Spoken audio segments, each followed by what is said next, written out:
Now that we've learned how to place trades in the standard order entry box as well as the chart, let's look at placing trades from the Dome panel. There are actually a few ways to begin placing trades through the Dome panel. One of them would be going to the Trading menu at the top, choosing Order Ticket, Dome Panel, and it'll give you the option between New Window and New Tab.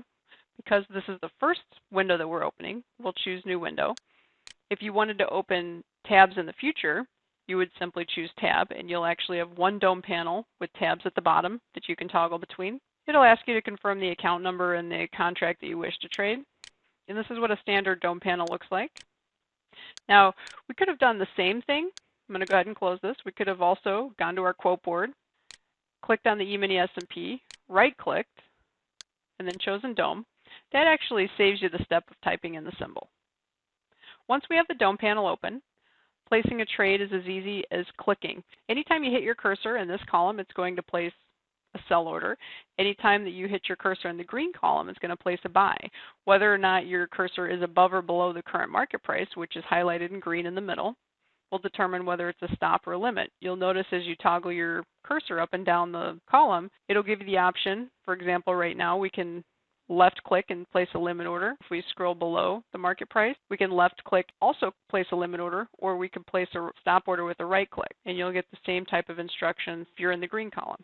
You'll notice at the bottom of the Dome, there are convenience buttons. There's a buy market, which is obviously buy at the market, sell market, which is sell at the market, and go to last, which basically will center your Dome. So for example, if the price moved and it was off center, you could click go to last, and it'll recenter it. Hitting the buy at the market button will immediately place a trade if you do not have your notifications set. I do have notifications set. I like to see the pop-up window, so I'll go ahead and confirm, and we'll buy one at the market. Once we buy one at the market, you'll notice that your position has changed. Before that particular trade, we actually were long one. We're now long two, and we can verify this in our filled orders window. We can also verify this in the position window, or again in the Dome. You'll see on the upper right-hand corner, you're going to see your profit and loss accumulate, and that's going to be for all trades done during that trading session, or at least since your last login. We can toggle the quantity up or down. Because we're long 2, I'm going to change the quantity to 2, and then we're going to sell 2 at the market to exit. Let's place a limit order. If we want to place a limit order to sell, which is to sell at a better price, we'd put our cursor over the red column, and we'd choose our price by putting our cursor next to the price we'd like to sell. Once we determine what that price is, we left click, we confirm, and the order is placed. When the order is placed, you'll see the confirmation of that in the term of, it's basically a box with quantity working on the right-hand side of the red column. If we wanted to modify this price, there's 2 things we could do. We could do it in the active order window by clicking on it and modifying it there. For example, if we wanted to go to 35.5, we could do that. Or we can also modify it in the Dome. Let's go down to 35.25. We just simply click on it, drag it, drop it, and it's now working at 35.25. All the while, in our working orders window, we'll see the new modified price. Now that the order is filled and we've received confirmation, it's no longer in the active orders. It is in our filled orders window. And we see the open position up here. We're net short 5. We see the position on our Dome panel as well. If we wanted to exit at the market, we could hit this button. That'll cancel all working orders and exit at the market. If we wanted to reverse and go long, we would hit this button. So let's try that. If we reverse, we confirm, and it actually sends 2 buy orders, a total of 10 lots, a 5-lot buy to get flat, and then a 5-lot buy to go long, and that leaves us long 5 contracts.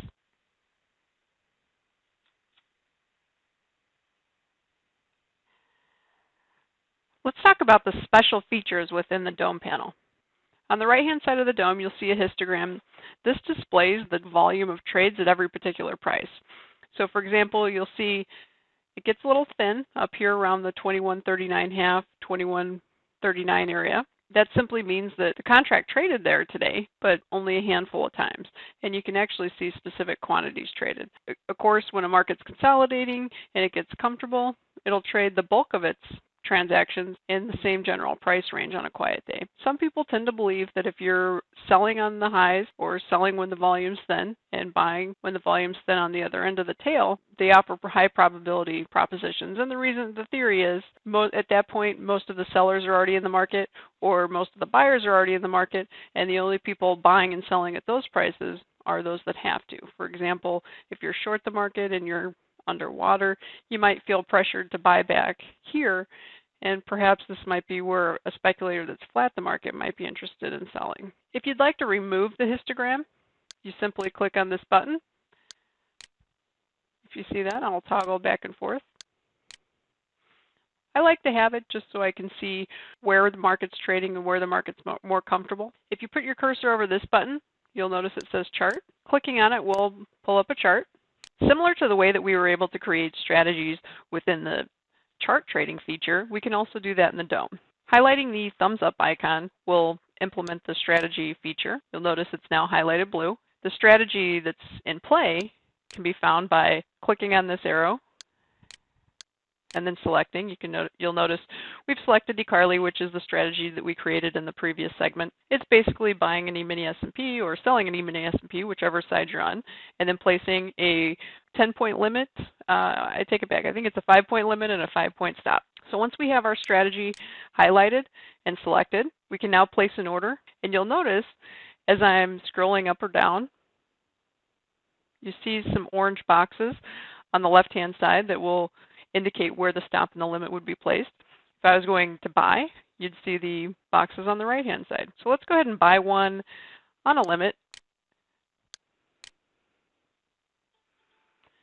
And we're filled. You'll notice automatically we have a limit order placed 5 points above the market. And if we scroll down, we'll see we have a stop order placed 5 points below the market. Now, these are OCO orders, meaning if one is filled, the other will be canceled. But that doesn't mean that we can't modify the order. We can simply drag the order up or down to modify. Once we modify, it actually leaves the other side intact. Now, there's another way to do this. Let's start over. I'm going to exit at the market and cancel all the orders. And that brings us flat. Again, we can identify our position here in the window. We can also look at the positions window in our platform. We are flat. We have no positions. I'm going to unhighlight this, meaning there is no strategy. And you'll notice I no longer have those orange boxes following my cursor. This time, we're going to click on the brackets feature. It's a triangle at the top. Once we do this, we can choose if we want a buy bracket or a sell bracket. Now, keep in mind, once you click on the buy bracket or the sell bracket, any order that you place going forward will have the associated bracket. So if you want to place an order without a bracket, you're going to need to uncheck this box. And it might be a little confusing. Some people don't think it's necessarily that obvious, but if you're choosing buy bracket, that means you're buying a futures contract and then you're placing a sell limit and a sell stop. Now, the difference between this and the strategy that we did before is these stops are going to trail. So the factor is how far above or below the market we want those orders to be. So let's, instead of doing 5 points, let's do 2 points. That'll be a little more exciting. So basically, we're going to be buying a futures contract, and then we're going to be selling on a limit $2 above the market, and we'll be placing a stop $2 below the market. We're going to go ahead and buy at the market, and you'll notice that it will give us confirmation of the sell price, which is our profit target, the stop price, which will be trailing. So we're now long one from 21.38.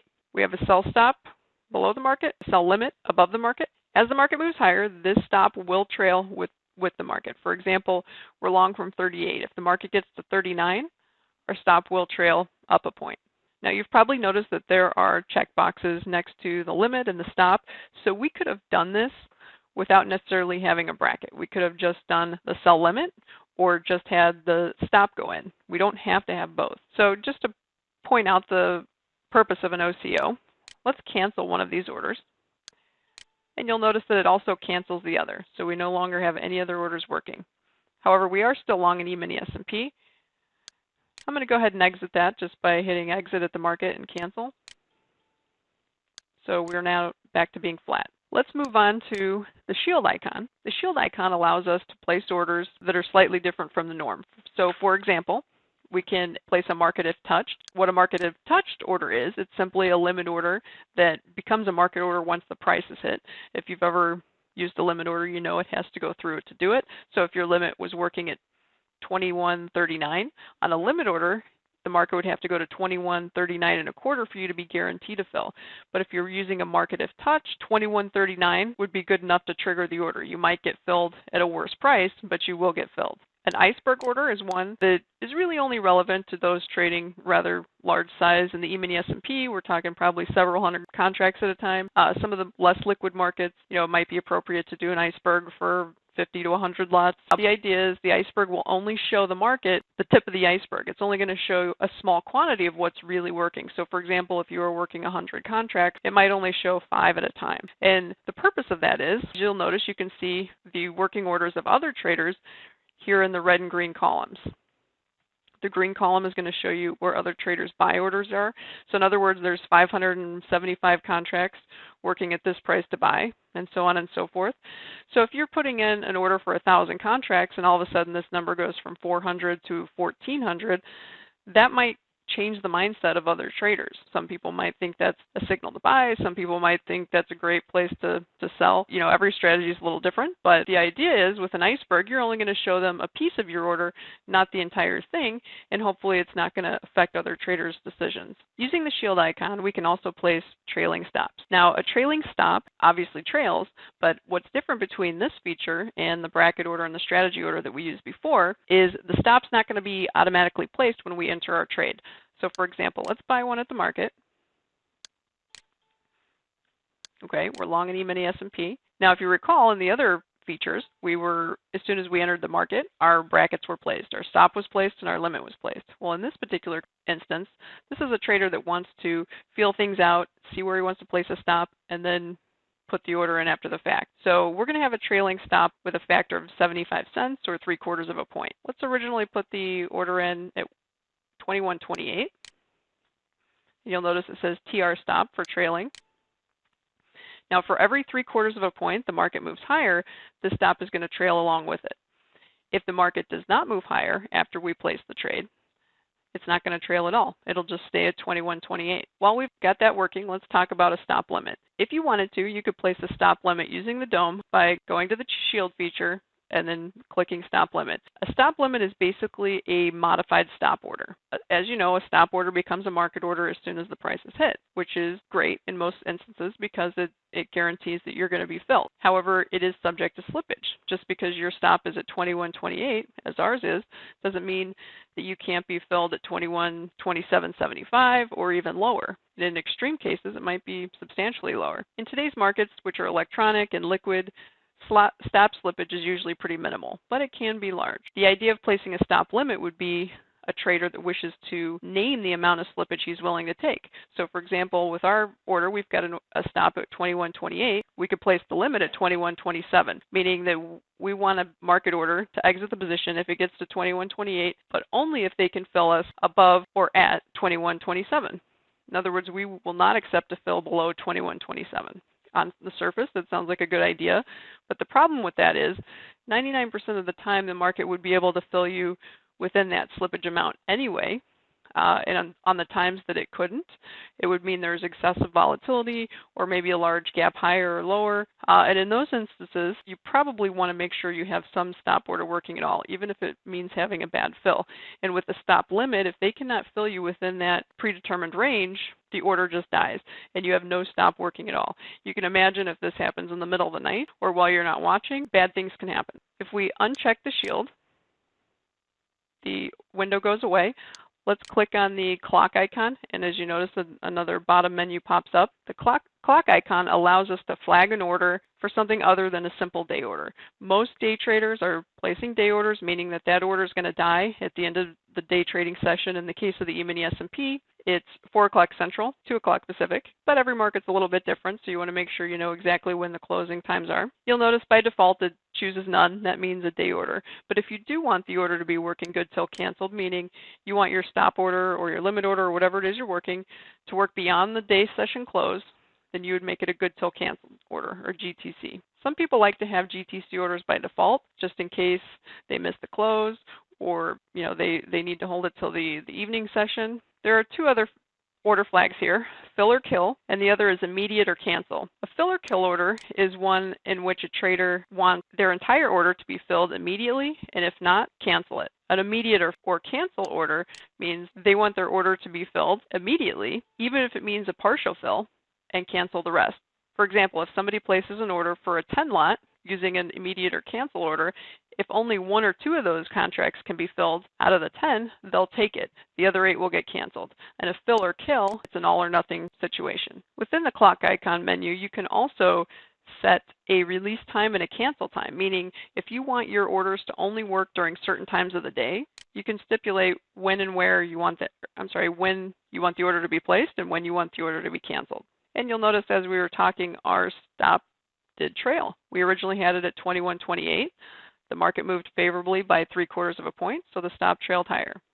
So let's move on to the OSO orders, and this is a manual OSO. OSO stands for one sends the other, and it means if one order is filled, I want the other one placed. A lot of people will use this if they are entering the market on a limit order, and then they want a profit target placed right away. With our OSO icon highlighted, we will now go ahead and place a one sends the other order. So we're going to try to buy one on a limit at 128. If we were filled on that order, we would like to sell it at a profit, hopefully, at 21.30. And it'll allow us to confirm that. We choose yes. And you'll notice there is a plus sign in front of our order on the 21.30, and that just indicates that this order is being held. It's not currently working. It will be working if we are filled on the original order, and we can identify this also in the active orders entry window. We have this order working, and we have the second order held. If the first is filled, the order that's being held will be sent to the exchange for execution. To speed up the process, let's move this to a price that's more likely to get filled. And we're filled, and you'll now see that there's no longer a plus sign in front of our limit order, which is our profit target. And it's currently working, and it's no longer held. All right, we're going to exit at the market and cancel. And this time we're going to do a manual one cancels the other order. This is an OCO order.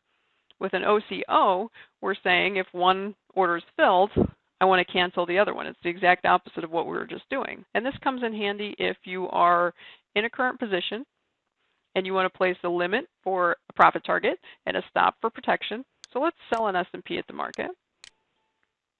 Sorry, we're short one from 21.2875, and we have our OCO bracket highlighted. So let's say we're going to place our profit target at 21.26.5, and then we want to place our stop at 21.30.5. And it'll give us the opportunity to confirm that. And you'll notice that this is actually a trailing stop, and the reason it's trailing is because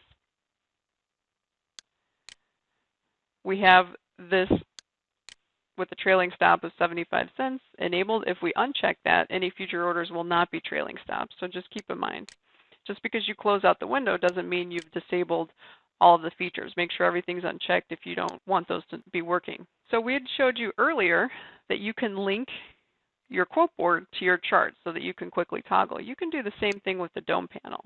So for example, if I choose link to quotes, I can easily trade corn by clicking on corn. I could trade wheat by clicking on wheat. If I wanted to trade the 10-year note, I'd click on that. So as long as you have this icon selected, you can easily toggle between different markets. Keep in mind, you can also open multiple DOMs as tabs. So for instance, if we went to trading, order tickets, DOM, and choose new tab,